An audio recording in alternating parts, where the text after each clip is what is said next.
안녕하세요. 저는 음식점을 운영하고 있는 30대 후반의 지극히 평범한 여성이에요. 지금은 그저 평범하게 지내고 있지만 몇 년 전에는 상당히 날이 서 있었어요. 그 이유는 전혀 평범하지 않은 저의 이혼 과정 때문이었죠. 어찌나 어이없는 일만 일어나는지 주변에서는 이때 액땜을 해서 그 뒤로 좋은 일만 있을 거라며 위로까지 했을 정도였답니다. 그런 저와 남편은 첫 만남부터 참으로 남달랐죠. 서로의 이별에 대한 아픔을 달래다가 눈이 맞았거든요. 저는 예쁘게 생긴 편이 아니에요. 그건 남편도 마찬가지였죠. 객관적으로 말하면 남편은 못생겼다에 더 가까운 편이었죠. 저는 무척 잘생긴 남친과 사귀다가 그 남자에게 몰려드는 여자들 때문에 지쳐 헤어진 상태였고, 남편은 사귀던 여자에게 돈만 다 뜯겨먹고는 못생겨서 싫다는 말을 듣고 헤어진 상태였어요. 소개팅으로 만나 서로를 위로하던 우리는 그렇게 조금씩 정이 생기고 결혼까지 하게 됐어요. 남편의 얼굴은 잘생겼다고 말할 수 없지만 유쾌해서 같이 있으면 재미있었거든요. 일반 회사원이었던 남편은 결혼 후 제 음식 솜씨로 돈을 벌 수 있겠다 싶었는지 저의 반대에도 불구하고 퇴사하고 음식점을 열자고 하더라고요. 결국 저도 그에 넘어가 음식점을 하게 됐죠. 그때 시모에게 받은 스트레스는 어마어마했어요. 남편이 잘 다니던 회사 때려치게 만들었다며 볼 때마다 절 욕하셨어요. 억울했지만 가게가 잘 되기 시작하면서 그런 말도 잦아들었죠. 그렇지만 저를 향한 못마땅한 시선은 여전했어요.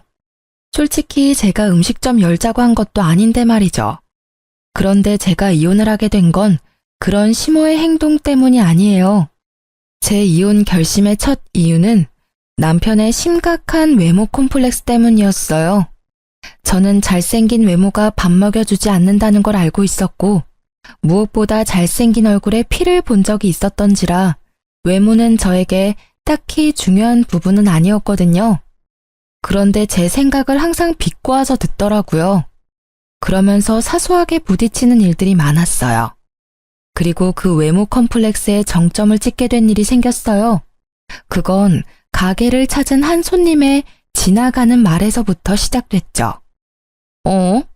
사장님은 음식점을 할 관성이 아닌데? 근데 음식 솜씨가 이만큼 좋으니 사장님 얼굴도 눈에 안 들어오는군.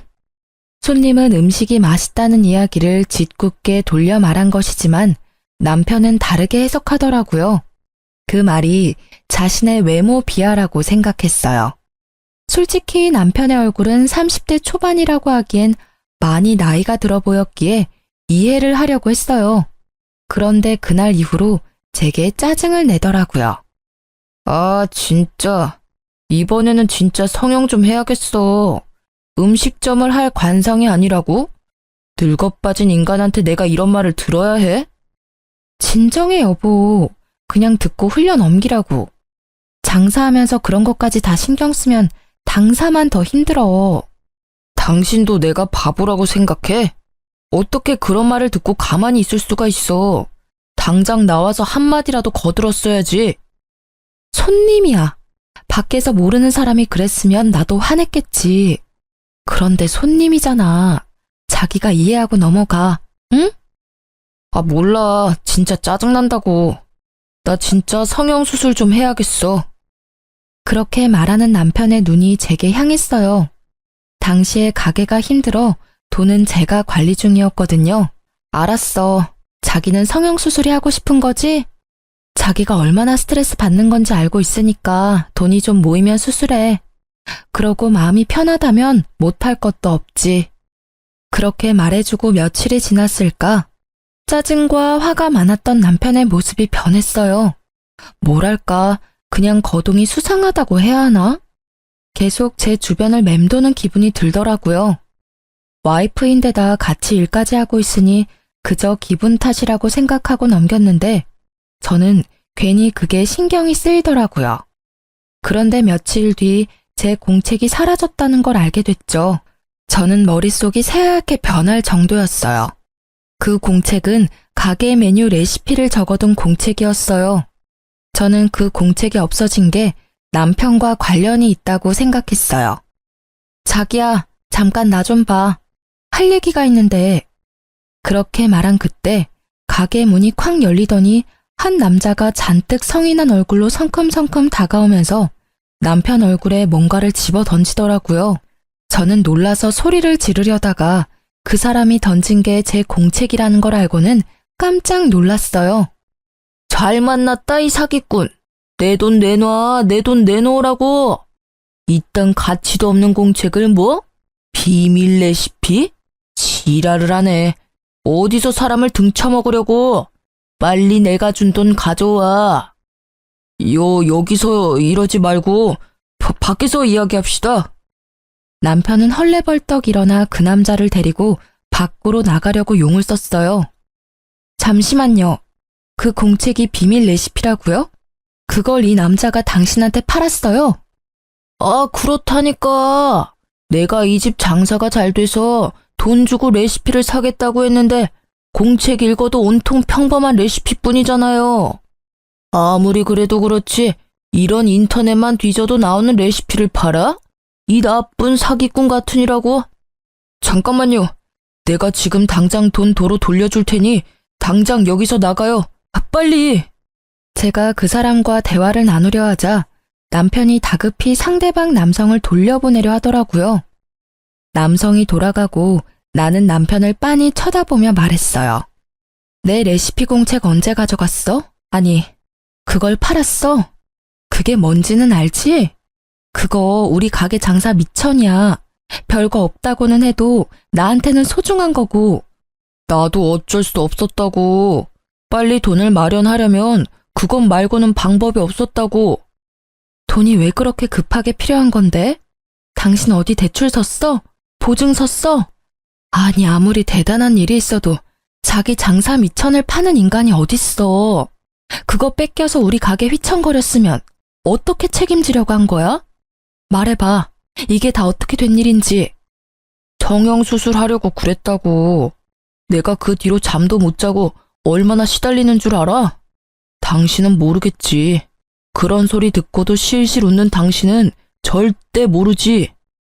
몰라. 내가 그걸 어떻게 알아? 그리고 나는 당신이 성형수술 하던 말던 상관없어. 내가 결혼한 사람은 다른 누구도 아니라 당신이야. 그 얼굴이라도 좋아서 결혼한 게 나라고. 네가 얼굴 바꾼다면 나도 이해해. 그리고 존중하지.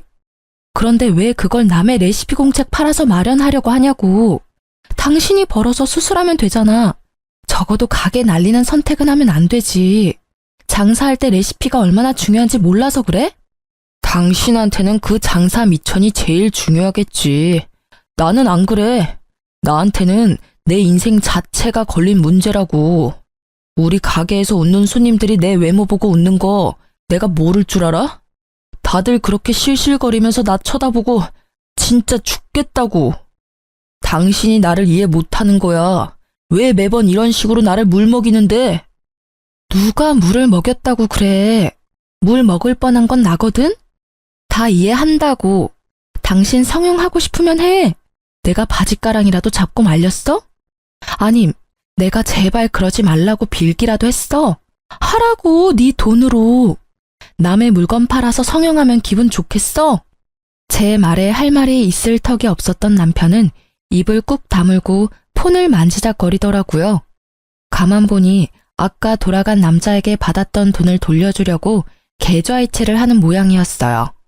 그리고 그 일이 있은 후부터 남편은 저를 냉혈한 사람으로 몰기 시작하더라고요. 나한테 중요한 일이면 당신한테도 중요한 일이라고 생각했어. 내가 잘못 생각한 거지. 다 자기 살고 싶은 대로 사는 거지. 나만 답답하지. 어휴, 당신은 나보다 그 레시피가 더 중요하지? 그럼 왜 나랑 결혼했어? 그냥 레시피랑 결혼하지. 그걸 말이라고 해?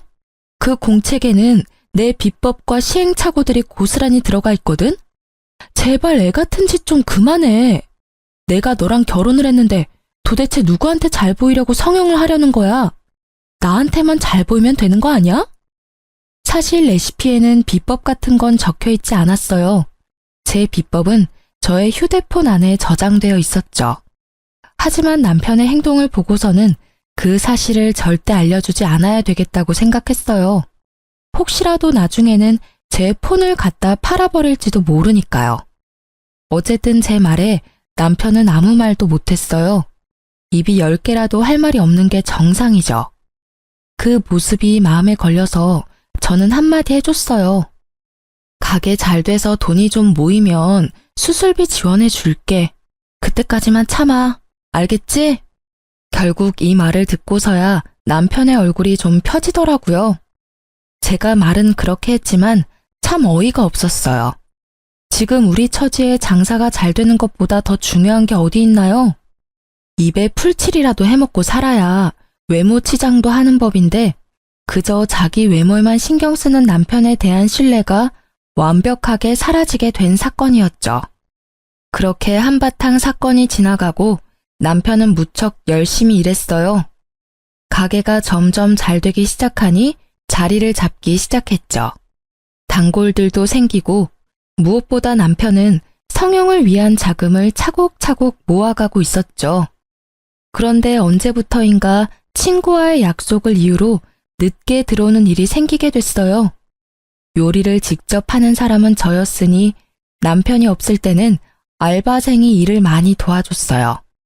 그 사람 하나 없다고 가게가 안 되는 건 아니지만 그게 여러 번 쌓이는 걸 보니 뭔가 있나 싶기는 했어요. 이때는 솔직한 말로 남편에게 여자가 생길 거라는 생각을 단 한 번도 해본 적이 없었던지라 별 생각 없었어요. 남편이 못생겨서 그런 생각을 한 것은 아니에요. 다만 그 사람은 예전에 외모를 이유로 차인 이후로 여자에게 먼저 다가가는 것을 그리 좋아하지 않거든요. 그래서 별 신경 쓰지 않았죠. 그보다 더 신경 쓰이는 일이 매장에 생겼거든요. 어떤 한 여자가 거의 매일같이 가게를 찾는 거예요. 그것도 딱 남편이 없을 때만 골라서요. 저는 이상한 기분이 들었어요. 그 이유는 그 여자의 행동 때문이었어요. 사람 기분 나쁘도록 저를 쳐다보는 일이 많았고 이상하게 우리 가게에 관심이 많은 듯 여기저기 조심성 없이 훑고 다니더라고요. 저는 혹시 남편이 가게를 팔려고 내놨나 싶은 생각까지 했죠. 그 당시에 남편의 신뢰는 거의 바닥이었거든요. 레시피를 팔려고 한 적이 있는데 가게인들 못 팔겠어요? 그래서 그걸 의심했는데 그건 아닌 것 같더라고요. 그리고 일주일쯤 가게를 둘러보던 여자가 제게 말을 걸더라고요. 저기요, 아줌마. 잠시 할 이야기가 있는데요. 이때쯤엔 아줌마 소리에도 익숙해진 터라 별 생각 없이 네 손님 하고는 그 앞에 앉았죠. 점심시간도 훌쩍 지났고 저녁 시간으로는 아직 이른 시간이라 손님이 없었기에 이야기를 들어주기로 했어요. 딱 보니 저와는 정반대의 삶을 사는 사람 같더라고요. 화려하게 풀어헤친 샛노란 머리카락에 손가락, 발가락에 칠해진 매니큐어와 페디큐어는 짙고 선명한 색상에 뾰족하고 길었죠. 게다가 코가 아릴 만큼 강한 향수 냄새까지. 행색을 보면 절대로 음식점에서 일할 사람은 아니었어요. 이런 곳에서 할 말은 아니지만 아줌마 남편이 있죠? 제가 아줌마 남편 여자친구예요. 네? 제가 그 사람 와이프인데요. 알아요, 저도. 근데 당신이 그 남자 만나기 전에 제가 먼저 그 남자랑 사귀었거든요. 뭐, 얜 여자였죠. 지금은 아직 현재 진행 중이지만. 그러니까 당신이 상간녀라는 이야기인가요? 그런 단어 말고 좀 더 다르게 표현해 줄래요? 이래서 배운 거 없는 사람은. 배운 게 왜 없어요? 아니, 그쪽이야말로 배운 게 없잖아요. 어딜 바람 피운 여자가 여기까지 와서 본처한테 사귀니 많이 배웠니 못 배웠니 하는 거야? 그래서 지금 우리 남편이랑 사귀는 거 자랑하러 여기 왔어? 맞아요. 자랑하러 온 거. 그리고 기니 할 말도 있고요. 그 사람이랑 저 오래 사귀었어요. 그리고 헤어질 생각도 없고요. 그러니까 아줌마가 그 남자한테 이혼 이야기 꺼내줘요. 내가 왜 그래야 되는데요? 헤어지고 싶으면 지가 직접 이야기해야지. 그리고 헤어질 때 남편한테 못생겨서 헤어진다고 했다던데 이제 와서 찾는 이유가 뭐예요? 지금도 못생긴 건 마찬가지인데. 그래도 지금은 가진 게 있잖아요. 나도 젊었을 때야 얼굴이 좋았지. 지금은 다른 게 좋거든요. 그녀가 말하는 다른 것이 돈이라는 데는 제 전 재산을 걸 수 있을 만큼 의도가 확실해 보였어요. 설마 돈 때문에 지금 유부남 꼬신 거예요? 돈 많으신가 봐요? 유부남인 거 알고 바람피면 상간녀 소송 걸리는 거 알고 계시죠? 그 정도는 이 정도 가게 가진 그 남자가 알아서 대주지 않을까 싶네요. 생각보다 모아놓은 돈도 많은 것 같고 저도 이제 나이가 들어가니까 좀 안정적인 남자가 좋더라고요. 위자료는 줄 테니까 소송하려면 하세요. 어차피 내 돈 나가는 것도 아닌데 뭐. 상간녀의 낭창한 그 말투가 저를 열받게 하더라고요. 저는 남편이 바람을 핀 건 확실하지만 이혼 이야기는 남편이 아닌 이 상간녀 입에서 나온 거라고 추측했어요. 그래서 그날 저녁 집에서 쉬고 있는 남편을 깨워 따졌죠. 당신 상간녀가 오늘 우리 가게 왔었어. 그 여자 하는 말들이 사실이야? 당신이 나랑 헤어지고 싶다는데 당신도 거기 동의한 거 맞아? 그래. 그 여자 말이 다 맞아. 내가 이야기하려고 했는데 계속 망설이다가 결국 이야기하도록 시켜버렸네. 나 그 여자 사랑해. 그때도 사랑했지만 지금도 여전히 사랑한다고. 이야기 다 했다니 나도 편하게 말할게. 제발 나랑 이혼해줘. 그 여자랑 같이 살 거야. 지금 그렇게 덤덤하게 할 말이야? 당신이 지금 어떤 상황에 처한지 모르나 본데 이거 진짜 큰일이라고. 그 여자는 당신을 좋아하는 게 아니라 당신이 이뤄놓은 걸 좋아하는 거야. 당신 돈 보고 좋아하는 거라고. 그 여자가 뭘 했는지 알아? 옛날에는 잘생긴 남자가 좋았는데 지금은 다른 게 좋대. 그게 뭐겠어? 돈이지. 내 여자 모욕하지 마. 그런 소리 했을 리도 없고 그랬다 하더라도 당신이 신경 쓸 바 아니잖아. 그냥 이혼 좀 해줘. 내가 돈을 뜯기든 가죽을 뜯기든 알아서 한다고. 당신 진짜 미쳤어? 그 여자 당신 못생겼다고 찬 여자라고. 그런 여자가 이제 와서 당신한테 사랑을 느꼈다고? 아무리 봐도 말도 안 되는 이야기잖아. 그런 일은 일어날 리가 없다고. 분명히 다른 목적으로. 그래, 그럴 일 없겠지. 그치만 나도 나이가 들면서 중후한 멋이 생겼다잖아. 당신은 어차피 돈에 정신 팔려서 그런 것도 모르겠지만 사실 당신하고 만났을 때도 그 여자랑 헤어지고 싶지 않았어. 결국 어쩔 수 없이 헤어지는 바람에 내가 당신같이 못생긴 여자를 만나서 살고 있는 거잖아. 게다가 당신 나 좋아하는 것도 아니잖아. 그냥 가게 유지할 사람 필요한 거면 헤어져 줘도 되는 거 아니야? 내가 왜 이렇게 사는데? 다 당신이랑 나랑 잘 먹고 잘 살자고 이렇게 사는 거라고. 돈을 벌어야 펑펑 쓸 수 있으니까. 돈 없으면 뭘 할 수 있는데? 그리고 잘 다니던 직장 그만두게 하고 가게에서 일하게 만든 건 당신이잖아. 요리하는 사람이 나 하나인데 어떻게 하나부터 열까지 다 꾸미고 다녀? 날 이렇게 만든 게 당신이라는 생각 단 한 번도 해본 적 없지? 날 이렇게 만들어 놓고 당신은 밖에서 여자나 만들어서 돈 쓰면서 놀았어? 되지도 않는 말로 당신 꼬신 그 여자한테? 말 조심해. 그 여자 때문이 아니라고 말했잖아. 내가 좋아하는 거라고. 그리고 내가 가게 하자고 했을 때 당신이 강하게 말렸으면 나도 안 했을 거라고.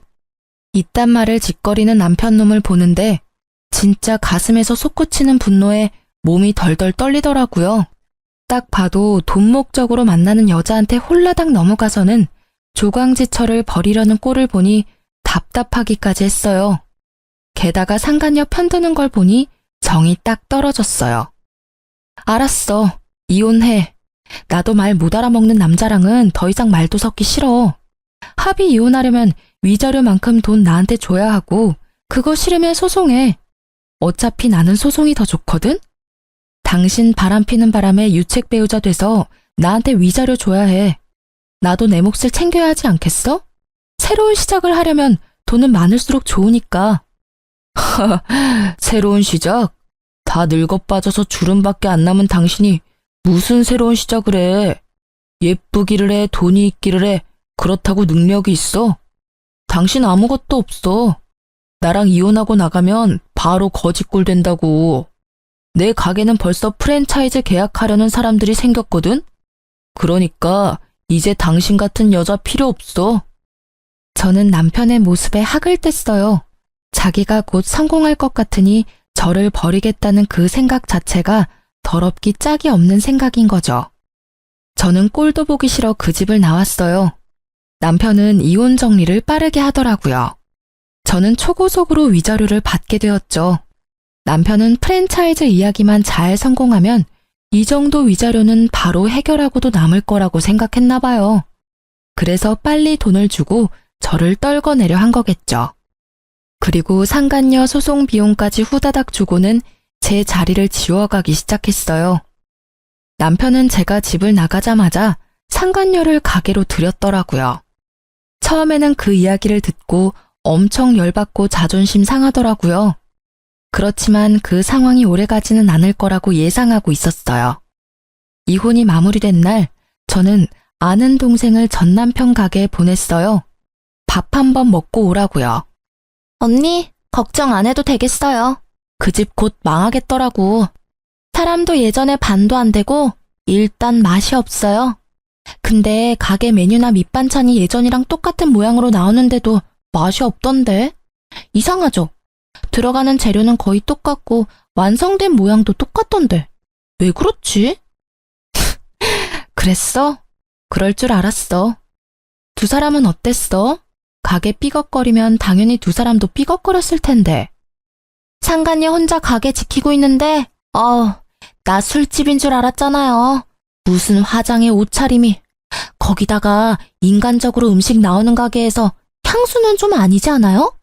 향수 냄새에 음식 냄새가 섞여서 더 역하더라고요.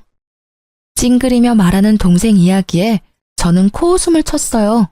걱정 안 해도 잘 망해가고 있네. 나도 이제 슬슬 새 직장 찾아봐야겠어.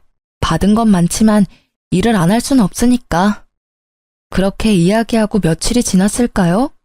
집에 있는데 누가 배를 누르더라고요. 전 남편과 상간녀가 있더라고요. 표정이 참 험악해서 저는 그들을 데리고 근처 카페로 갔죠. 당신 진짜 레시피 어쨌어? 왜 남의 레시피를 자기 것처럼 찾아? 어이가 없네? 나한테 맡겨놓은 거라도 있어? 아니, 우리 음식점 레시피를 왜 당신이 갖고 있냔 말이지. 맛이 다르다고 손님들이 화를 내잖아. 가게에 무슨 짓을 한 건데? 아, 웃겨. 손맛이 다른 거겠지. 그걸 왜 나한테 와서 따져? 레시피 다 알고 있었던 거 아니야? 저번에 레시피 팔려고 했을 때 다 봤을 거 아니야. 제 말에 남편이 무언가를 테이블 위에 던지듯 보여주더라고요. 딱 보니 제 레시피 복사본이더라고요. 역시 제 레시피를 빼돌린 거였죠. 그대로 만들었는데 맛이 없으니까 하는 말이지. 너 나 속였지? 진짜 레시피는 어쨌어? 너 때문에 우리 가게 망하게 생겼거든? 당연히 맛이 없었겠죠. 그 레시피는 반쪽짜리고 제 비법 소스 내용은 제 폰 안에 고이 저장되어 있으니까요. 비법 소스가 없으면 인터넷에 자주 올라오는 레시피일 뿐이거든요. 그러니 점점 손님이 줄어들고 인기가 줄어가는 거예요.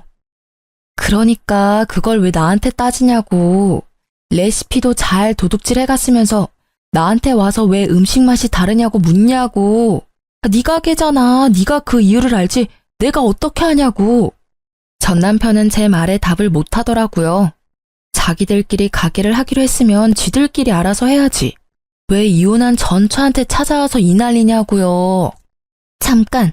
그러고 보니 아줌마가 우리 가게 댓글에 별점 테러한 거 아니야? 맛이 변했다면서 글 쓴 사람들. 당신이 사주했지? 이보세요, 상간녀 씨. 없는 이야기 지어내는 거 무고죄인 거는 알고 있죠? 저는요, 당신네 가게가 망하든 말든 상관없어요. 어차피 망할 거라는 걸 알거든요. 맛이 다르다는 건 진짜겠죠. 제 레시피 공책은 그거 하나만 있는 게 아니거든요. 그러니까 그쪽 분들은 반쪽만 갖고 있는 거죠. 예의도 없이 계속 반말하는 상간녀의 말에도 저는 최대한 이성을 유지하려 했어요. 그런데 상간녀의 말에 이성이 뚝 끊기더라고요. 이거 봐. 진짜 레시피 숨겨놓고 안 준 거네. 이 사기꾼 같은 년이 그걸 훔쳐갔어? 그거 우리 가게 레시피거든? 말은 똑바로 해야지. 너희 가게? 웃기고 자빠졌네. 그게 왜 니네 거야? 내가 알아내고 내가 연습해서 얻어낸 게 왜 니네 건데? 그리고 너 그 가게에서 네가 한 일이 뭔데? 너가 그 가게에서 한 거라고는 레시피를 팔고 바쁜 시간에 상간녀 만나서 히히덕거리는 것뿐이었거든? 그런 주제에 감히 레시피를 내놓으라고? 이 정신 나간 것들이 바쁜 사람 불러내서는 말 같지도 않은 말을 짓거리고 난리야. 그리고 그렇게 열받으면 법대로 해. 내가 만든 레시피가 내 것인지 바람난 너희 것인지. 제가 나중에 알아보니 상간녀가 요리를 못해서 주방장을 들였더라고요. 그것도 인건비가 낮은 경력이 얼마 안 된 어린애를 고용해서 제 레시피대로 만들도록 지시했답니다. 당연히 반쪽짜리 레시피를 만들다 보니 음식 모양은 똑같은데 맛은 떨어지는 일이 발생했던 거죠.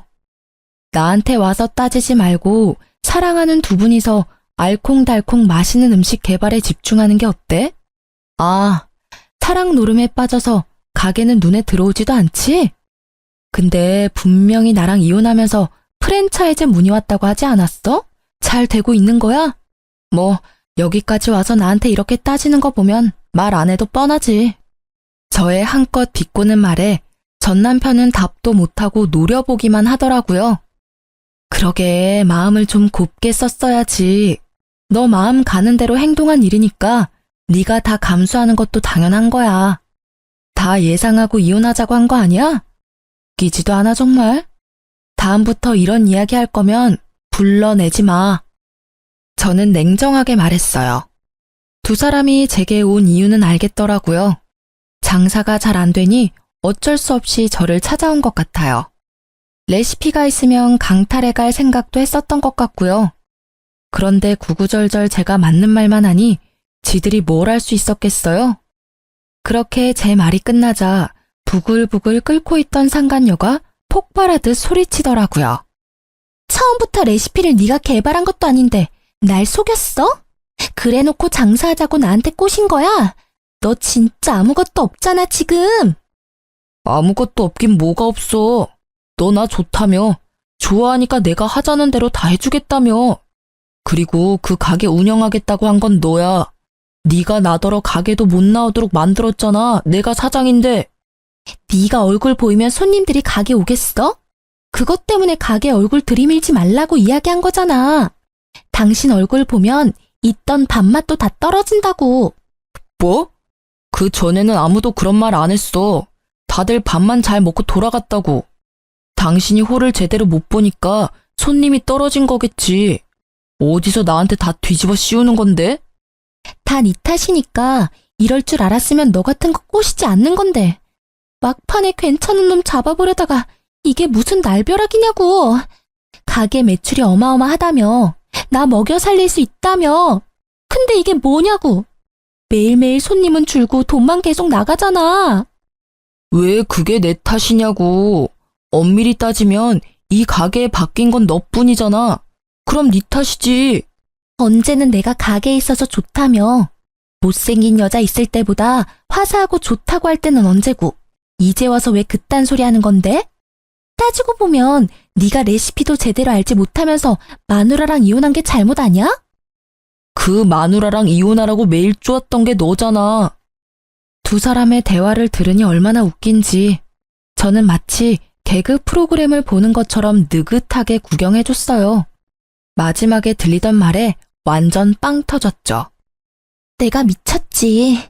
못생긴 놈 꼴값 한다더니 내가 너 돈 없으면 옆에 뭐하러 끼고 살아? 얼굴만 보면 혈압 오르는데 돈이라도 있어야 그 얼굴도 봐줄만 할 거 아냐? 그 말을 듣고 있는 전 남편의 표정이 와그락 일그러지는 걸 보며 저는 통쾌한 기분을 느꼈어요. 그래, 상간녀랑 사귀면서 그렇게 싫어하던 외모 지적 많이 받고 살겠네 하는 생각이 들었거든요. 나중에 오며 가며 슬쩍 봤는데 가게는 텅 비어 있었고 두 사람이 같이 있는 날은 거의 없더라고요. 거기에는 전 남편 혼자만이 자리를 덩그러니 지키고 있더라고요. 저는 그걸 보며 이혼 소송이 빨리 마무리돼서 천만 다행이라고 생각했어요. 가게가 저런 꼴이었으면 돈도 안 줬을 테죠. 그나마 가게가 잘 될 거라고 예상하고 그 이득을 나누지 않으려고 빨리 위자료 준 게 저에게는 도리어 이득이었죠. 저는 이제 새 삶을 찾아야 했어요. 예전에 일했던 회사로 돌아가기에는 제가 너무 멀리 와버렸고 제 레시피가 아깝기도 했거든요. 그래서 음식점을 하나 차릴까 생각하고 있었어요. 이미 이혼은 했고 저라는 사람부터 건져야겠다는 생각을 했거든요. 주변 친구들에게 주방장 구하는 곳 있냐고 물어보고 얼마 지나지 않아 한 남자가 저에게 연락을 해왔어요. 여기서 좀 떨어진 곳에 있는 가게인데 주방장으로 일해볼 생각 없냐고 말이죠. 그쪽은 번화가는 아니었지만 가게가 들어가기에 나쁜 조건은 아니었어요. 직접 만나서 이야기하자고 해서 만났는데 깜짝 놀랐어요. 인상 좋은 미남이 한 분 계시더라고요. 조심스레 이것저것 물어보다 보니 돌싱이라는 것도 알게 됐죠. 서로 돌싱인 걸 알고 나니 좀 더 편해진 건 사실이었어요. 그래서 그곳에서 일하기로 했어요. 그곳에서도 이전 가게의 레시피대로 열심히 일을 했고 점점 손님들이 많아지더라고요. 그렇게 1년쯤 지나고 가게는 줄 서서 먹는 식당 정도는 아니라도 점심, 저녁, 식사 때마다 붐비는 가게 정도는 되더라고요. 그리고 여느 때와 같이 일을 하는데 한 사람이 가게로 들어오더라고요. 저는 주방에 있어서 신경을 못 썼는데 사장님이 오더니 저한테 잠깐 나와보라고 하더라고요. 표정이 좋지 않았어요. 무슨 일인가 싶었던 전 남편이 와서 기다리고 있더라고요. 이 가게에는 브레이크 타임이 있었는데 딱 그때를 맞춰서 찾아왔더라고요. 1년 만에 사람이 어찌나 늙었는지 얼굴에 주름이 쫙 껴서는. 저는 그 앞에 앉았죠. 1년이 넘게 지났는데도 말은 그리 좋게 나오지 않더라고요. 무슨 일이야? 나 찾을 일 이제 없을 텐데. 당신 아직도 아줌마 소리 들으면서 일하고 있지? 이런 작은 가게에서 일하면 얼마나 벌겠어? 푼돈 정도 되겠지. 남이사 푼돈을 벌든 떼돈을 벌든 무슨 상관이야? 여기까지 찾아온 이유가 나 화나게 만들려고 그런 거야? 용건 없어? 용건 없으면 나가줄래? 나 지금 저녁 준비해야 해서 바쁘거든? 이렇게 지내지 말고 돌아와. 내 가게 아직 그대로 있어. 그 자리에 똑같이. 당신이 오면 주방장 자리 줄게. 웃기고 있네. 지금 일 잘 다니고 있는 사람한테 뭔 소리야? 거기 이제 소문나서 손님도 별로 없다는데. 이렇게 예쁘지도 않고 돈도 없고 능력도 없는 여자 데려다가 뭐 했으려고? 당신한테는 예쁘고 돈도 많고 능력도 좋은 당신 좋다는 상간녀가 있잖아. 설마 나더러 두 사람 알콩달콩 사는데 끼라는 말은 아니지? 그런 꼴 보기 싫으니까 여기 와서 이런 짓 하지 말고 제발 그냥 무시하고 가줘라, 응? 미안해. 진짜로 내가 다 잘못한 것 같아. 당신만큼 나 이해해주고 보듬어준 사람도 없는데 내가 왜 그랬나 싶어. 진짜로 시간을 되돌리고 싶다고. 당신이 말한 그대로였어.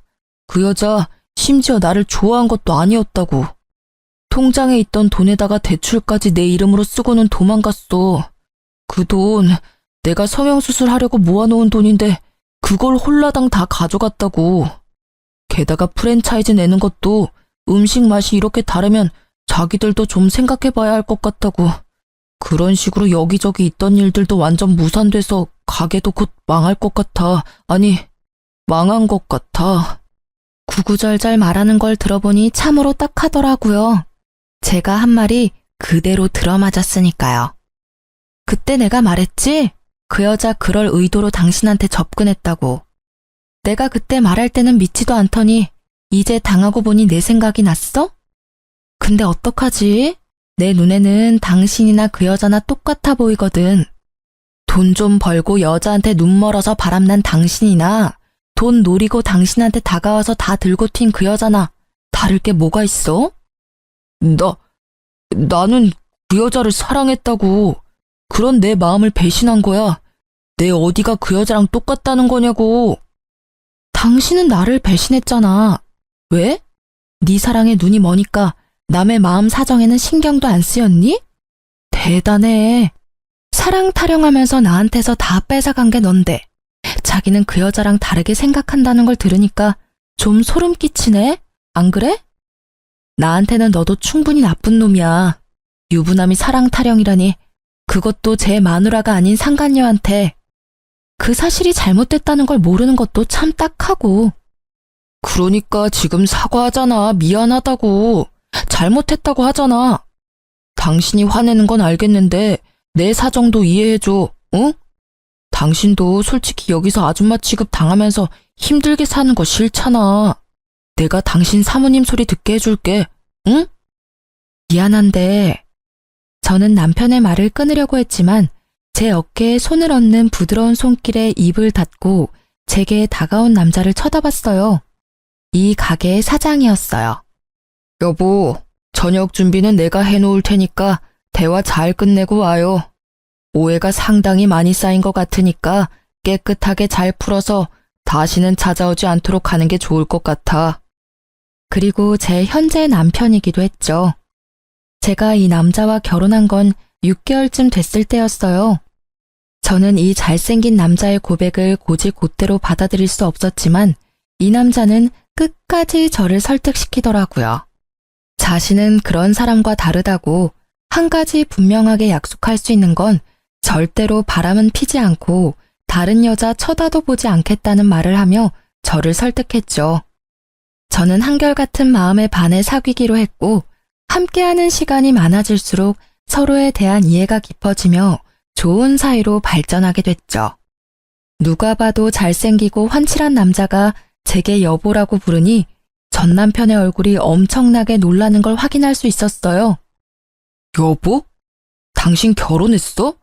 나랑 헤어진 지 얼마나 됐다고 결혼을 해? 무슨 헛소리인지 모르겠네. 나는 엄연히 법적으로 이혼을 한 여자라고.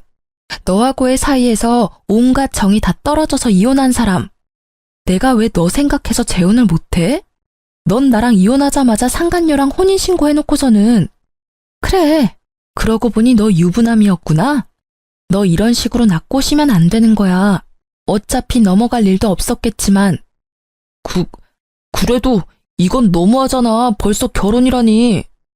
그리고 한 가지 네가 착각하는 게 있어서 내가 말해주는 건데 나 여기 사장님 와이프야. 넌 나랑 일할 때 매번 나한테 아줌마라고 불렀지? 그때 솔직히 정말 기분 더러웠거든? 너는 사장님이라고 불리는데 나는 아줌마라고 불렸잖아. 근데 여기 오니까 정말 달라. 이 사람은 일할 때 나를 여보나 사모님으로 불러.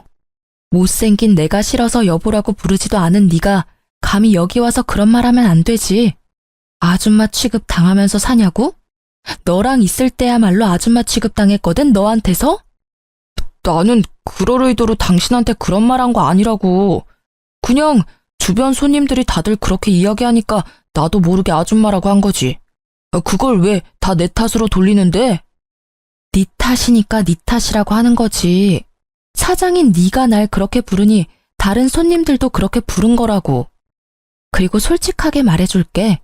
나는 너 잘생기고 못생기고 그런 건 상관없었어. 잘생긴 얼굴 가진 남자한테 피본 사람이 나잖아.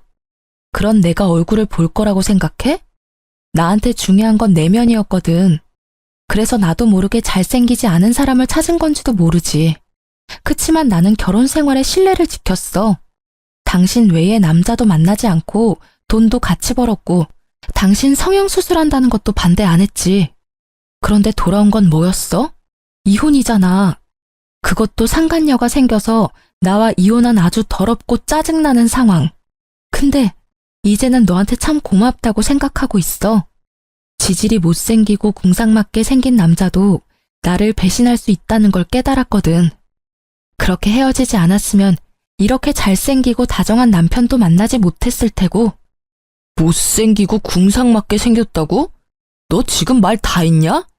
내가 외모 지적하는 거 싫어하는 거 알면서 그런 식으로 나한테 비꼬는 거야? 응, 비꼬는 거야. 너야말로 외모 지적 나한테 하지 않았어? 네가 할 때는 너도 당할 수 있다는 생각은 했어야지. 이제 더 이상 할 말은 없지? 나 너희 가게 갈 일 없고 너도 나한테 이제 관심 가지면 안 되고 나 유부녀니까. 그럼 잘 가. 앞으로 2번 다시 만나지 않길 바랄게. 사랑 찾아갔으면 사랑으로 먹고 살아. 돈 벌려고 나 찾아오지 말고. 저는 냉정하게 말하고 전 남편에게 축객령을 내렸어요.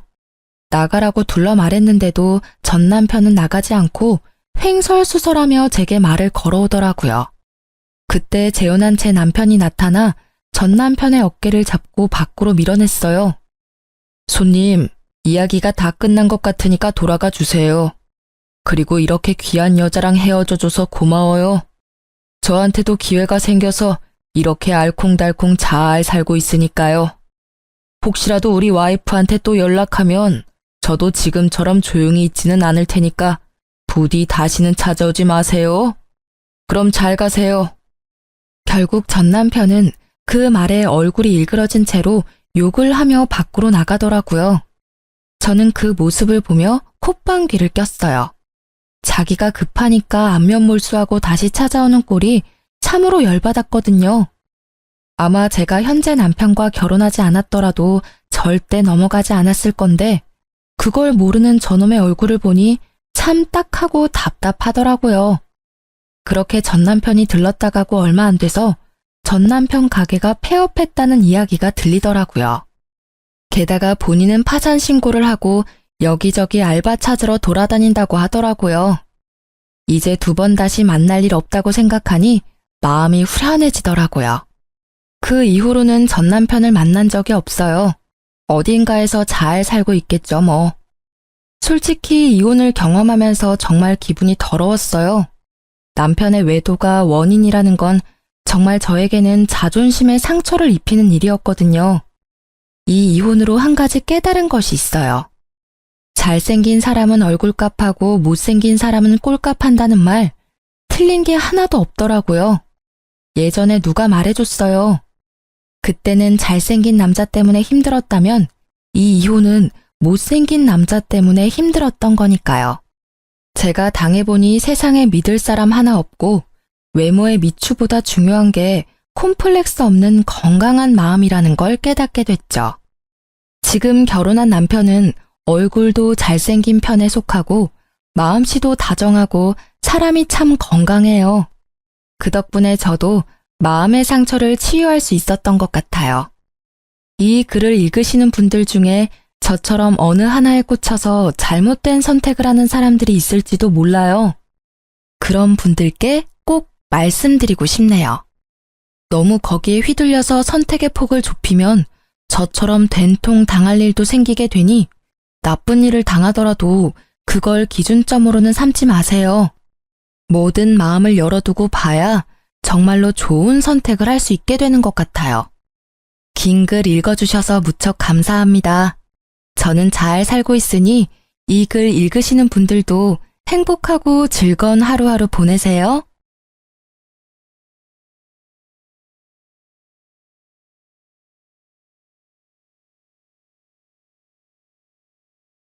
안녕하세요. 저는 30대 중반에 접어든 아직은 살 날이 더 많이 남아있는 여성입니다. 저에게 몇 개월 전에 일어난 아주 기가 막힌 일이 있어서 한번 풀어보려 사연을 올려보게 되었습니다. 제 인생에 정말 큰 사건이기도 하고 황당한 일이기도 해서 어딘가에 속 시원하게 한번 털어놓고 싶었는데 이런 채널이 있을 줄이야 꿈에도 몰랐습니다. 제가 지금 또 과거의 일을 떠올리니 흥분한 상태이기도 해서 두서없이 내용이 이어질 수도 있기에 양해를 좀 부탁드리겠습니다. 그만큼 저에게는 제 인생의 가장 큰 굴곡이자 큰 사건이었거든요. 그럼 지금부터 제 인생의 가장 큰 사건 한번 시원하게 풀어보도록 하겠습니다. 저에게는 3살이 어린 여동생이 하나 있는데 제 동생에게는 청각장애가 있습니다. 소리를 듣는 세포 자체에 문제가 있어 태어났을 때부터 청각 쪽으로 장애가 있었고 꾸준히 치료와 훈련을 통해 말은 어눌하게 할 수 있는 정도입니다. 우리 아버지의 사업이 인도네시아 쪽에서 남부럽지 않게 먹고 살 만큼 굴러가고 있었던 덕에 그 비싼 치료를 꾸준히 받을 수 있었습니다. 그래서 제 동생에게 청각장애가 있다는 걸 태어났을 때부터 인지하고 언어치료와 행동치료 같은 훈련을 받을 수 있었습니다. 지금이야 언어치료와 행동치료가 꽤 많은 센터에서 운영 중이기도 하고 예약만 잘하면 어렵지 않게 받을 수 있는 치료이지만 제가 어린 시절에는 아니었습니다. 각고의 노력 끝에 선생님을 찾아 만나게 되었고 들리진 않지만 입모양을 보고도 대략적인 대화를 따라올 수 있을 만큼의 훈련을 하게 되었습니다. 저희 가족은 당연히 동생과 함께 수화를 배웠고 집에서는 수화를 통해서 이야기를 하고 있습니다. 기술의 발전으로 인공 와우 수술이라 하여 청각 장애가 있는 친구들에게 소리를 듣게 하는 기계도 나와 있긴 하지만 우리 동생은 세포 자체의 문제라 소용이 없다고 하더군요. 몇 번이나 해외로도 국내로도 알아봤지만 수술이 불가하다 하여 가족들은 수화를 하거나 입모양을 크게 벌리며 동생이 알아볼 수 있게 말을 하는 버릇이 있습니다. 장애라는 게 사람의 마음을 파먹기도 하지만 우리 가족은 있는 그대로의 동생을 받아들이고 있고 서로를 잘 보살피며 화목하게 살고 있었습니다. 학창 시절에도 동생을 괴롭히는 아이들을 항상 혼내며 동생을 보살폈고요. 동생이 수업을 잘 따라갈 수 있도록 제가 옆에서 많이 도와주었습니다.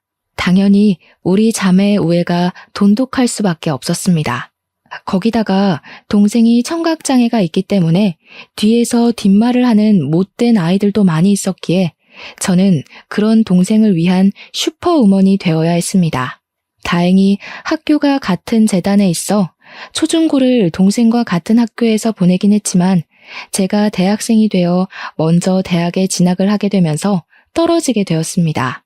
동생이 고등학생이 되던 날 어찌나 마음이 떨리고 나 없이도 잘 버틸 수 있을지 걱정이 되던지 물가에 내놓은 아이 같은 마음이 들었더랬죠. 아무튼 제가 대학생이 되어 학교를 다니는 동안 우리 동생은 저 없는 학교에서 꽤 많은 상처를 받았다고 하더라고요. 청각 장애가 있는 동생을 꾸준히 괴롭히던 아이들 때문에 동생은 학교는 겨우겨우 졸업을 했지만 사람을 만나는 것을 두려워하게 되었습니다. 저는 그런 동생을 보살피며 취업까지 성공을 하였고 사회인이 되고 나니 정말 너무너무 바쁘더군요. 동생과 항상 주말이면 같이 시간을 보내곤 했었는데 제 일이 너무 바빠지니 주말에는 잠만 퍼질러 자기에도 바빴습니다. 매일같이 이어지는 야근에 초과 업무에 동생이 파김치가 된 저를 보고 주말에 나가 놀자는 말을 하지도 못하더라고요. 저는 매일같이 늘어지는 다크서클을 감추지도 못한 채 집에서 밥 먹고 자고만 반복을 했습니다. 하지만 그런 시간이 반복이 되더라도 저에게 새로운 사랑이 찾아오는 걸 막아내진 못했죠. 매일같이 회사에서 초과 근무를 하다 보니 같은 회사 입사 동기와 자주 마주치게 되었고 업무적인 이야기를 나누다가 사적인 이야기도 나누게 되었습니다. 서로에게 호감을 가지게 되다가 서서히 눈이 맞아버린 것이었습니다. 당연히 사내연애였기에 회사 사람들 몰래 비밀 연애를 하게 되었습니다. 남자친구가 생겼으니 주말에 데이트를 하러 나가곤 했는데 그때마다 동생에게 이런저런 핑계를 대는 게 미안하기도 했습니다. 그러던 어느 날 동생이 저에게 가고 싶은 카페가 있다고 말을 걸어오더라고요. 남자친구와 데이트를 하느라 동생을 잘 챙기지 못했기에 미안한 마음이 있던 찰나 동생이 가고 싶다던 곳이 제가 남자친구를 만나기로 한 동네와 가깝더라고요. 동생이 마음에 걸려 남자친구에게 넌지시 물어보니까 같이 만나도 좋다는 대답이 돌아왔습니다. 남자친구에게 미리 언지를 해뒀죠. 내 동생에게는 청각장애가 있어서 의사소통이 조금 힘들 수도 있다. 하지만 입모양을 천천히 보여주면 말은 통한다고요. 제 남자친구는 제 동생에게 청각장애가 있다는 걸 몰랐던 터라 조금 놀라기는 했습니다만 자기가 노력해서 의사소통을 해보겠다고 하더라고요. 아무튼 그날 만나서 같이 미술관에 가서 보고 싶었던 전시회 하나를 보고 동생이 먹고 싶어 했던 파스타도 먹고 가보고 싶다고 했던 카페까지 갔습니다. 제 동생이 청각장애로 인해서 새로운 사람 만나는 걸 별로 좋아하지도 않고 소극적인 성격인데도 이상하게 제 남자친구랑은 잘 어울리더라고요. 둘이 취향이 비슷한 건지 짝짝꿍도 잘 맞아서 저 없이도 손짓 발짓 해가면서 대화도 하고 하더라고요. 제 남자친구가 저에게 부탁하지 않고 스스로 대화하려고 노력하는 모습을 보고 조금 달리 보이기 시작했습니다. 그 이후로 동생이 가끔 형부 만날 때 나도 껴주면 안 돼? 하고 물어봤는데 저는 솔직히 좀 마음이 그렇더라고요. 제 남자친구가 불편해할지도 모르는 일이고 그래서 남자친구에게 먼저 양해를 구하며 물어보니까 자기는 정말 좋다고 같이 보자고 하더라고요. 그러더니 무슨 동네에 봉사 동호회 같은 데에 가입까지 해서는 수화를 배우기 시작했습니다. 저도 모르고 있다가 무슨 유튜브 같은 걸 보고 있길래 뭘 보나 했더니 수화 동작을 배우는 영상이더라고요. 저랑 동생이랑 수화로 대화를 하는 게 멋있어 보였다면서 자기도 그렇게 대화를 나눠보고 싶다고 하더라고요. 그 뒤로 제 남자친구는 정말 각고의 노력을 했고 어설프게 수화를 하며 동생과 대화를 시작했습니다. 제 동생 또한 그런 남자친구의 행동에 감동을 받았는지 둘이 둘도 없는 친구가 되었습니다. 저를 빼놓고 수화로 비밀 대화를 나누는 지경까지 이르렀고 저와 남자친구가 휴가를 맞춰서 여행이라도 가면 둘이 거기서 영상통화를 하며 대화를 하더라고요. 저랑 싸우기라도 한 날이면 영상통화를 켜놓고 이르기까지 하더라니까요. 동생도 제 남자친구 덕분에 집 밖에서 간간히 산책도 나가게 되고 새로운 사람을 만나는 데엔 당연히 주저함이 있긴 하지만 그래도 노력을 해보려고 하더라고요. 혼자 산책 나가는 건 정말 싫어했거든요. 뒤에서 자전거나 오토바이 소리를 못 들어서 위험할 뻔했던 적도 있었고 개가 짖으면서 달려드는데 그걸 몰라서 동네 떠돌이개한테 물린 적도 있었거든요. 제 동생이 또 사람들에게 받은 상처들도 있었고요. 예를 들면 입모양만 봐도 대강 무슨 말을 하는지 다 알 수 있는데 청각장애가 있다고 하니 앞에서 무시하는 말을 하고 그런 거죠. 얼굴은 예쁘장하게 생겨서 귀머거리냐고 불쌍하다고 하는 말들이요. 동생이 입모양으로 다 알아볼 수 있으니 자연스럽게 의기소침해지고 소극적인 사람으로 변해버린 거죠. 하지만 제 남자친구가 편견 없이 대해주고 자기를 위해서 수학까지 배우는 노력을 했으니 얼마나 신이 났겠습니까?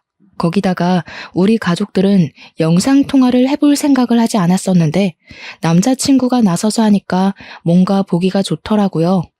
저도 진짜 고마운 마음이 엄청 많이 들었고요.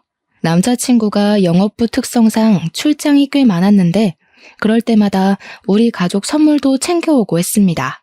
동생을 위해서 따로 준비한 선물들을 보면서 어떻게 이 남자를 싫어할 수 있을까 진짜 진국이다 싶었던 거죠.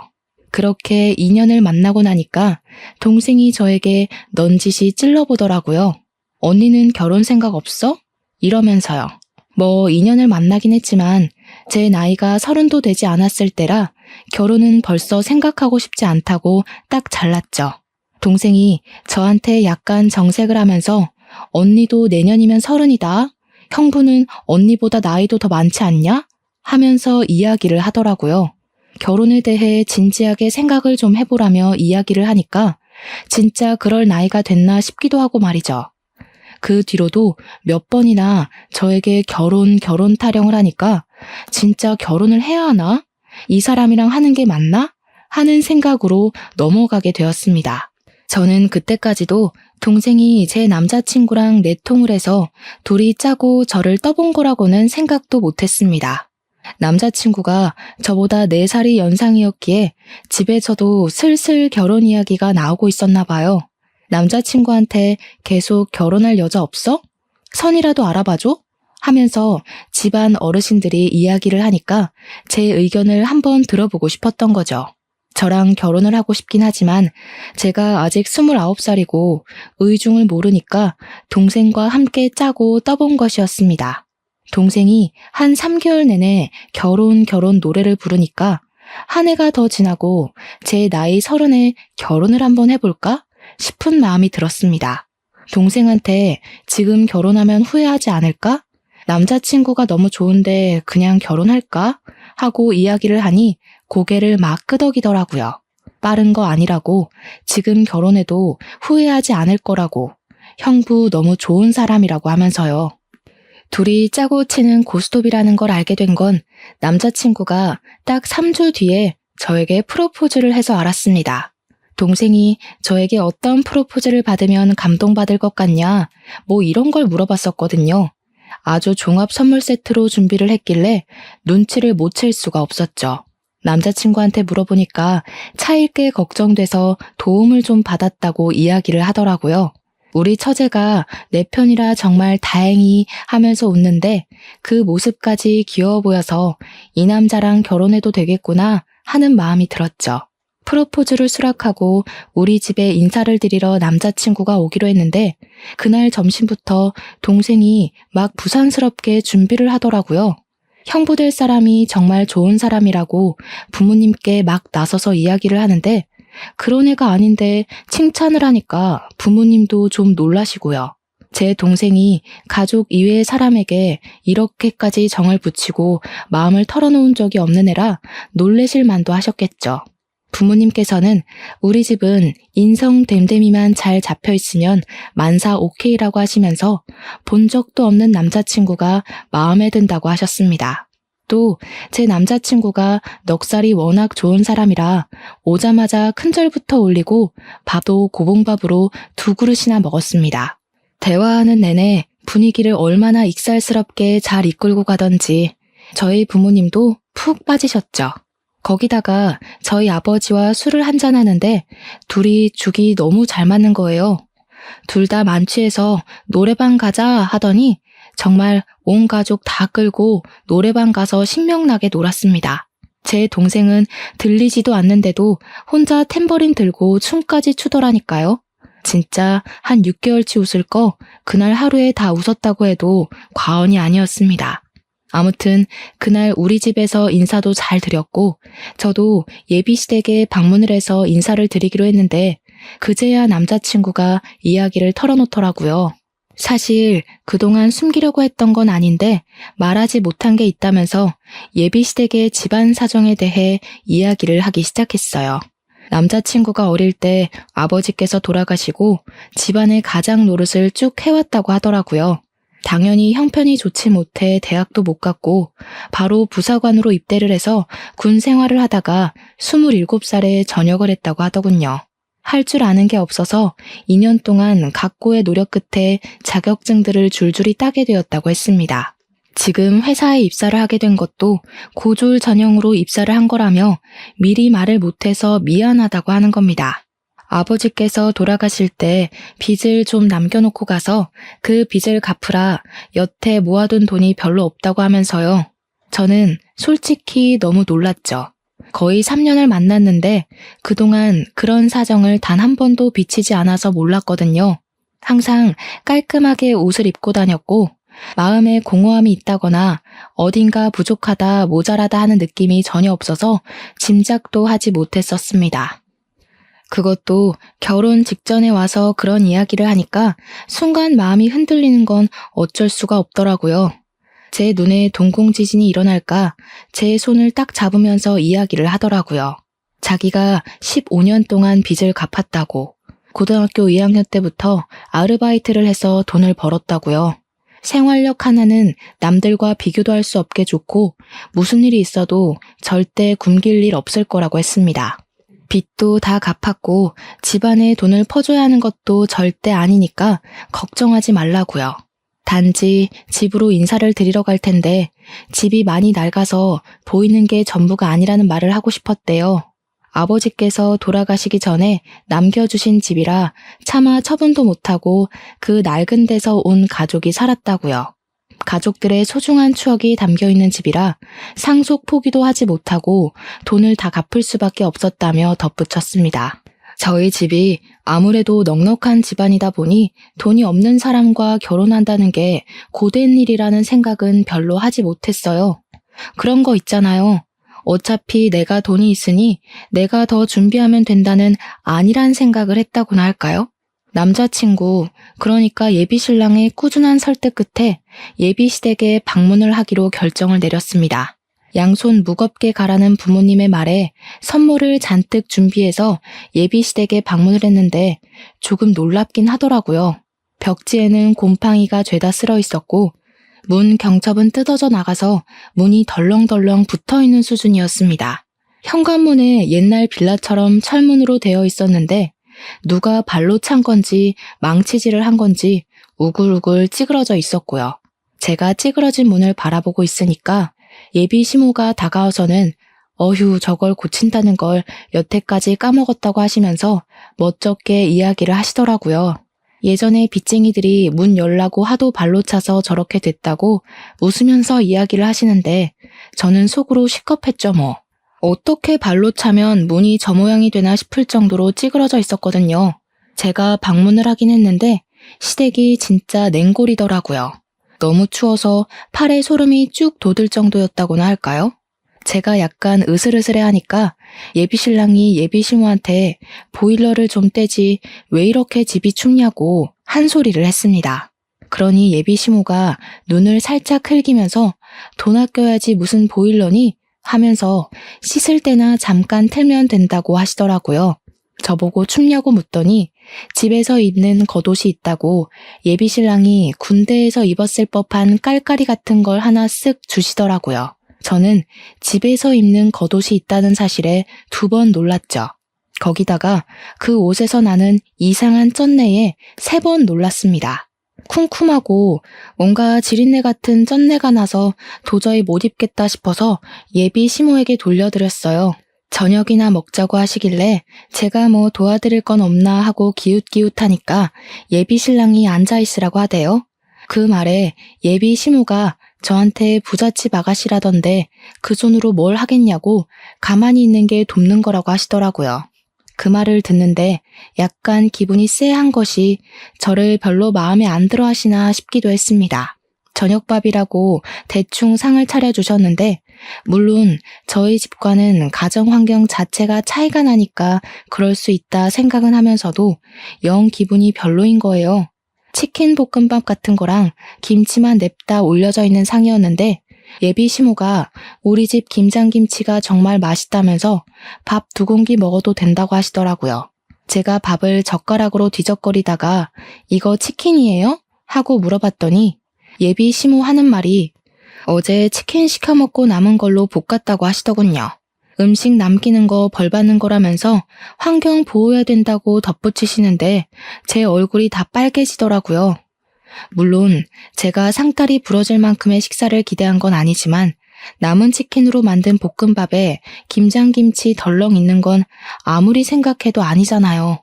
제 표정이 점점 굳으니까 예비신랑이 안절부절하는데 저는 그러면 제가 사온 고기라도 구워주실 줄 알았거든요.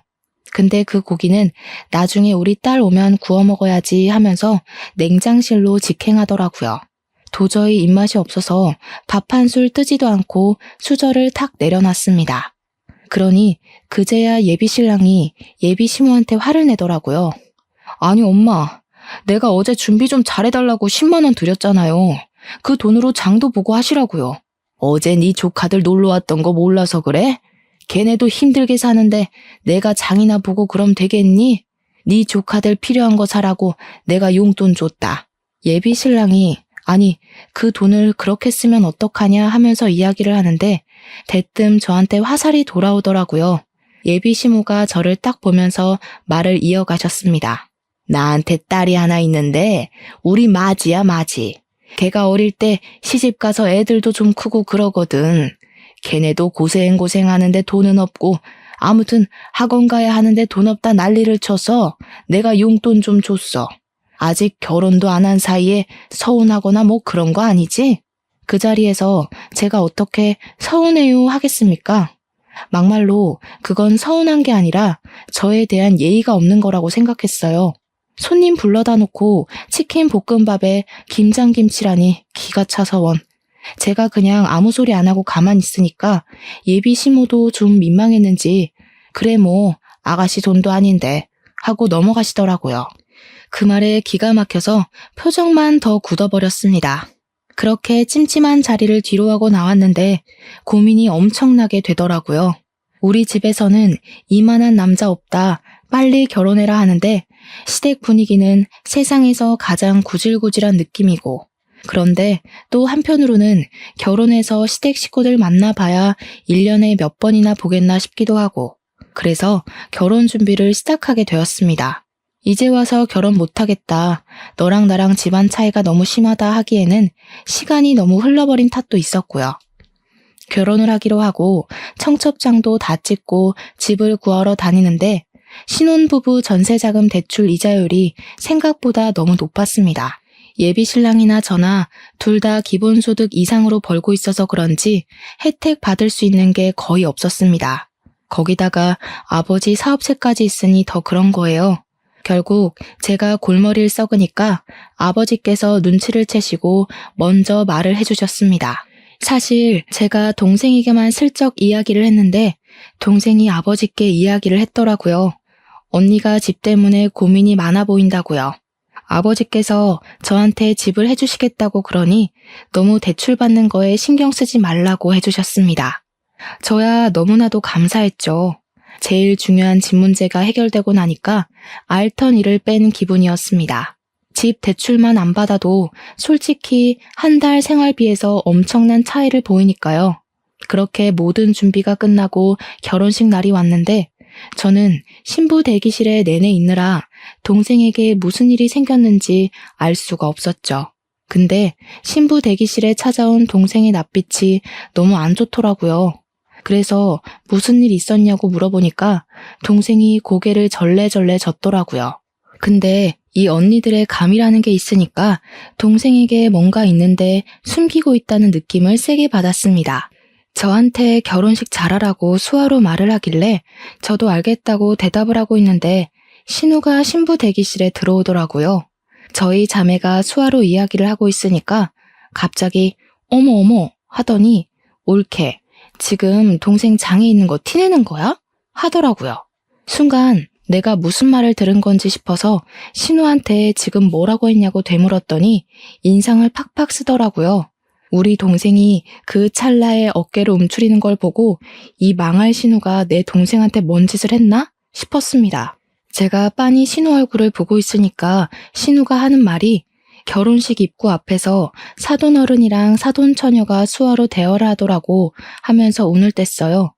그런데 자기 쪽 친척이 신분의 집안에 벙어리가 있냐고 물어봤다면서 그래서 벙어리가 아니라 귀머거리라고 했다고 이야기를 하는 겁니다. 순간 심장이 벌렁벌렁하면서 화가 엄청나게 나더라고요. 근데 신우가 거기서 멈추지 않고 선을 넘더라고요. 자기네 친척이 그런 거 다 유전병 아니냐고 물어봤다면서 동생이 장손인데 하자 있는 집에 장가 보내는 거 아니냐고 난리를 쳐서 자기가 곤란했다고 하더라고요.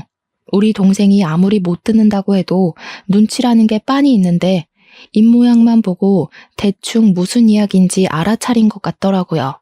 고개를 푹 숙이고 훌쩍거리는데 그 상황에서 열이 안 받을 언니가 어디 있겠습니까? 웨딩드레스를 입고 있다는 것도 까먹고 벌떡 일어나서 신우 머리채를 확 잡아버렸죠. 그러니까 도우미로 와주신 이모님이며 옆에 있던 제 친구들이며 놀래서 저랑 신우를 막 말리고 뜯어놨습니다. 제가 씩씩거리면서 머리가 다 헝클어진 신우를 향해 소리를 질렀습니다. 지금 그게 내 앞에서 할 말이에요? 유전병이 어쩌고 어째? 지금 말 다 했어? 결혼식장에 와서 축하해주기 바쁠 텐데 별 걱정을 다 하네 진짜. 나 기분 나빠서 결혼식 못하겠으니까 당장 가서 결혼식 취소됐다고 해요. 그러니 신우가 화들짝 놀라서 아니 뭐 그렇게까지 말을 하고 그러냐고 제 동생한테 내가 미안해 하는 거예요. 그 형식적인 사과에 화가 나서 지금 신우가 한 짓을 생각해보라고 내가 이 결혼식을 내 발로 들어가게 생겼냐고 하면서 소리를 질렀죠. 제가 신우 머리채를 잡았다는 게 신랑 귀에도 들어갔는지 신랑이 막 뛰어들어오면서 무슨 일이야? 왜 그래? 하더라고요. 도저히 분이 풀리지가 않아서 너네 친척들이며 너네 누나며 할 것 없이 내 동생 보고 기머거리니 벙어리니 유전병이니 정신 나간 소리 하더라 했습니다. 내가 지금 이 말을 듣고도 결혼식장에 들어가는 게 맞겠냐고, 나 결혼 안 하겠다고 하니까 신랑이 신우 째려보면서 누나 하더라고요. 어떻게 사람이 그런 소리를 아무렇지 않게 하냐고, 신우가 내 눈앞에 있으면 결혼식 안 하겠다고 했죠. 그 말에 신우가 놀래서 지금 동생 결혼식장에서 자기를 쫓아내는 거냐고, 그런 말도 못해? 내가 못할 말했어? 하길래 또 열받아서 성큼성큼 갔어요. 머리채를 쥐어잡으려고 하니까 신우가 놀래서 피하더라고요. 신랑이 신우 보고 동생 결혼식 망하게 생겼는데 자존심 부릴 일이 남았냐면서 신우를 쫓아냈습니다. 진짜로 신우는 저희 결혼식장에 못 들어왔어요.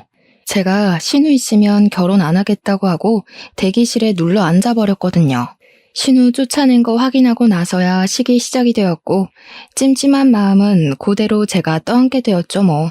결혼식이 끝나고 신혼여행길에 오르는데 제가 기분이 영 안 풀려서 동생한테 이야기를 했어요. 절대로 그런 이야기에 마음 쓰지 말라고. 못 배워먹은 인간들이 하는 말 귀담아 듣지 말라고 했죠. 그러고 비행기를 탔는데 남편이 저한테 그러는 거예요. 못 배워먹은 인간들이라고 한 거 사과하라고요. 제 남편이 대학을 못 나왔다고 했잖아요. 그래서 그런지 공부에 대한 자격지심을 좀 부리긴 했어요. 고졸 전형이랑 대졸 전형이랑 연봉 차이가 좀 있거든요. 남편이 영업부라 실적은 괜찮은데 기본급에서 차이가 나니까 대졸 전형자들이랑 크게 월급 차이가 나지 않았거든요.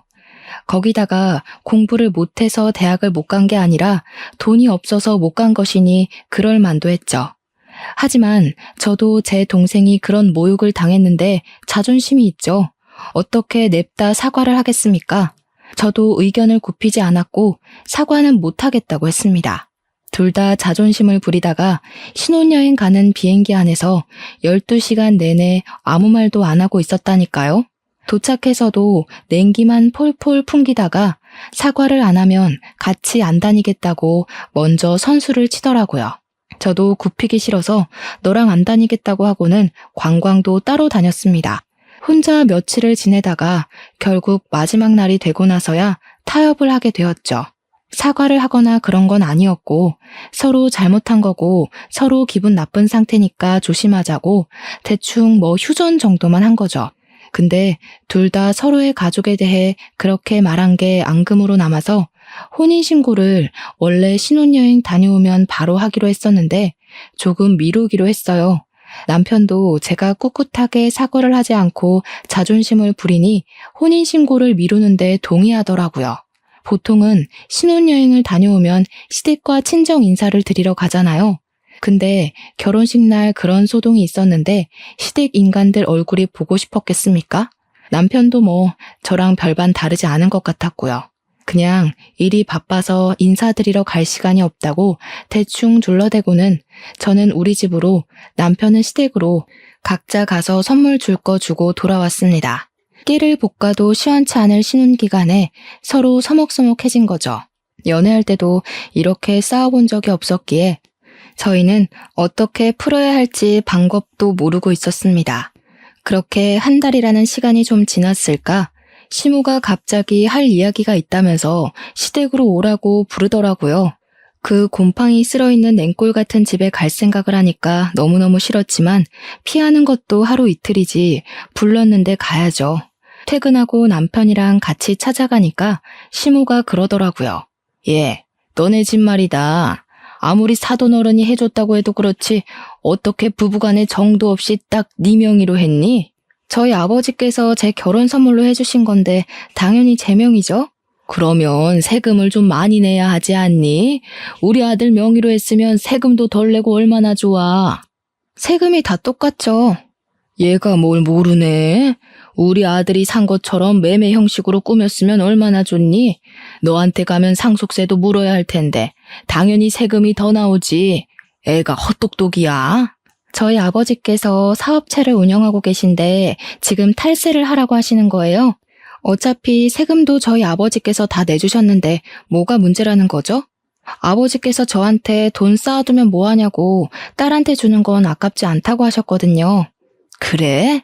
처가 사랑은 사위라던데 사위한테도 아깝지 않으시겠지? 우리 아들 정말 장가 하나는 기가 막히게 갔나 보다. 생각해보니까 사돈네는 전부 딸만 있잖아.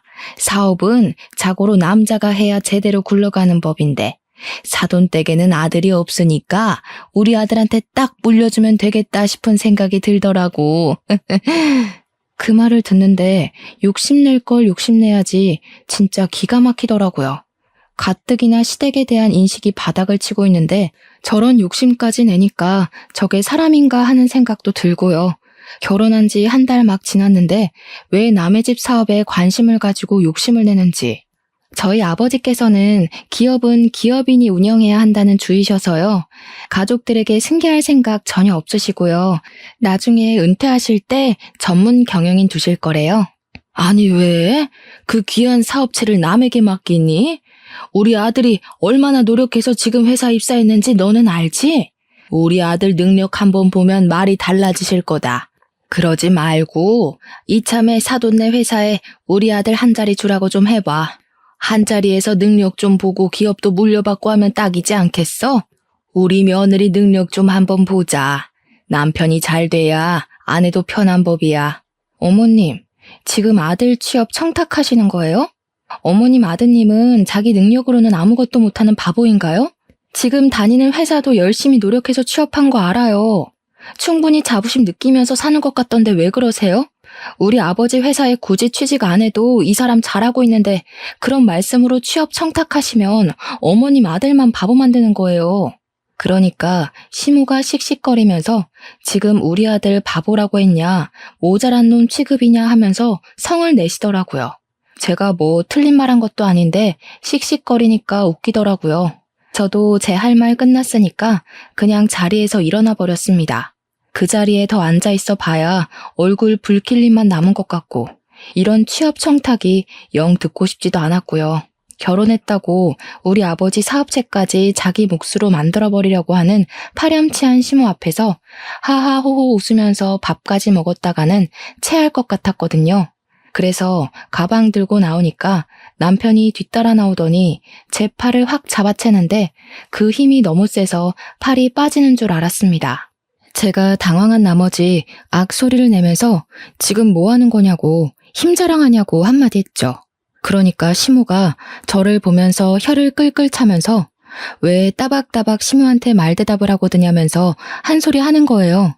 남편은 눈을 크게 뜨고 제가 하는 행동이 잘못됐다는 식으로 바라보고 있고 시모는 뒤에서 구시렁거리고 이것들이 죄다 한패인가 본색을 벌써 드러내는 건가 막 온갖 잡생각들이 머릿속에서 춤을 추더라고요.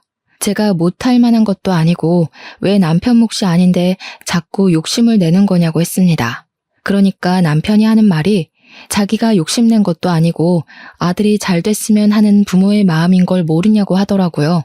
제가 아무 소리 안 하니까 남편이 먼저 아 됐어 너랑 무슨 이야기를 하냐 하면서 말을 끝내더라고요. 지금 누가 할 소리를 하는 건지. 연애할 때는 그런 내색 한 번 없더니 결혼하니까 돌변하는 게 무섭더라고요. 이 인간이 결혼하고 나서 진짜 우리 아빠 사업체에 한자리 하고 싶었던 건가 싶어서 소름이 쫙 돋았습니다. 그렇게 냉전이 지속되니까 하루하루 지쳐가면서 내가 왜 이 사람이랑 살아야 하나 싶더라고요.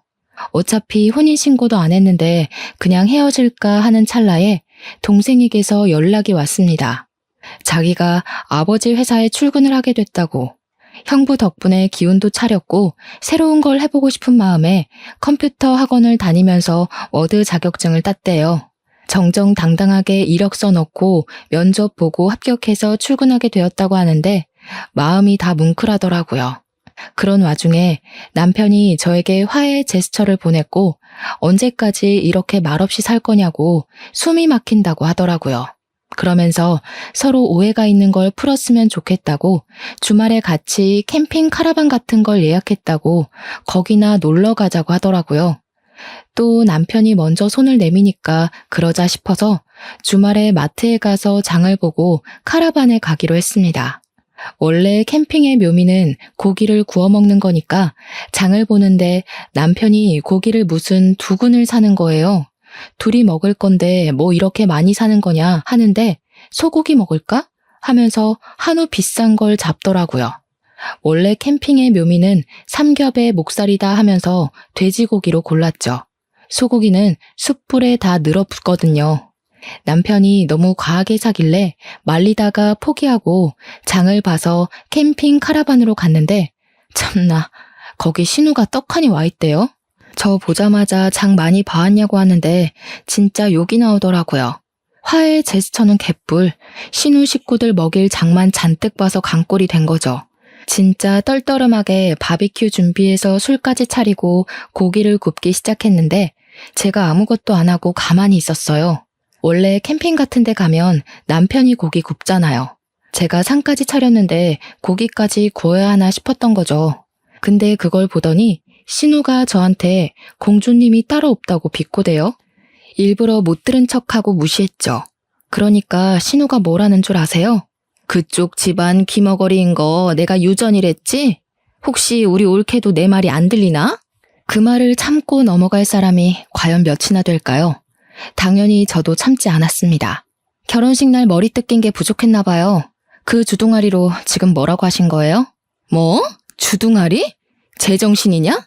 너 우리 누나한테 그게 무슨 말버릇이야?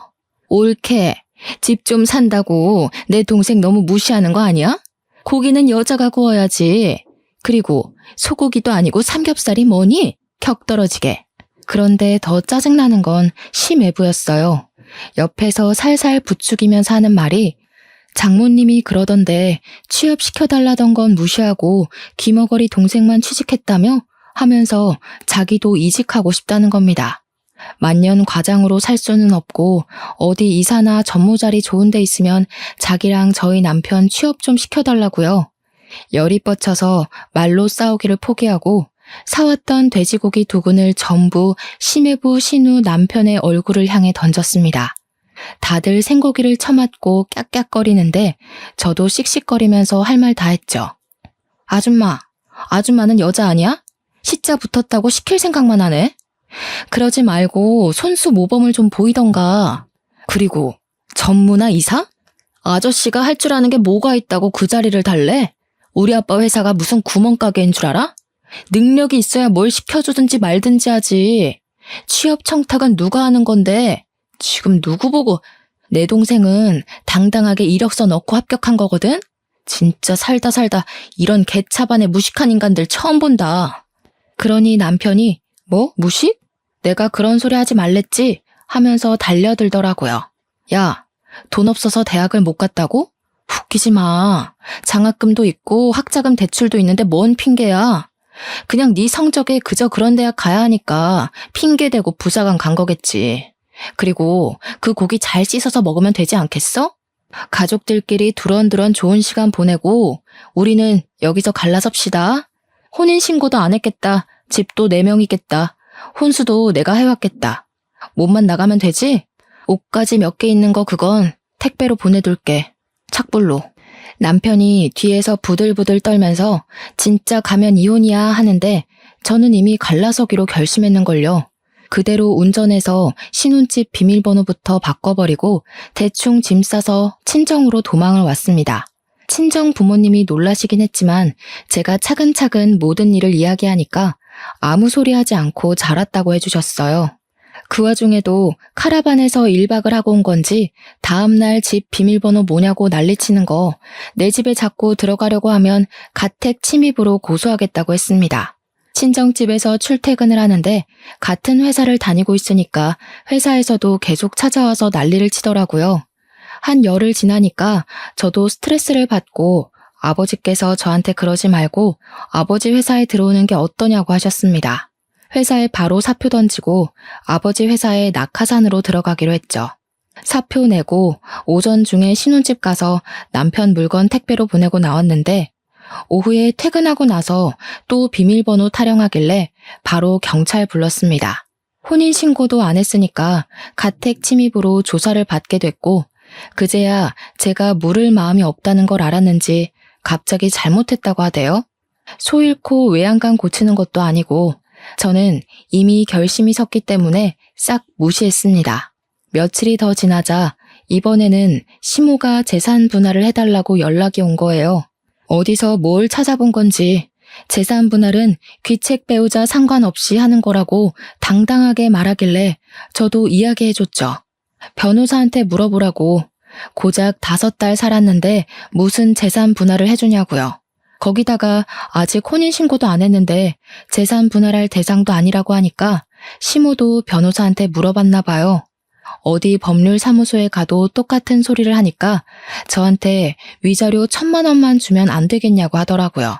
위자료는 지금 누가 받아야 하는데 그딴 소리를 하냐고 꺼지라고 해줬죠.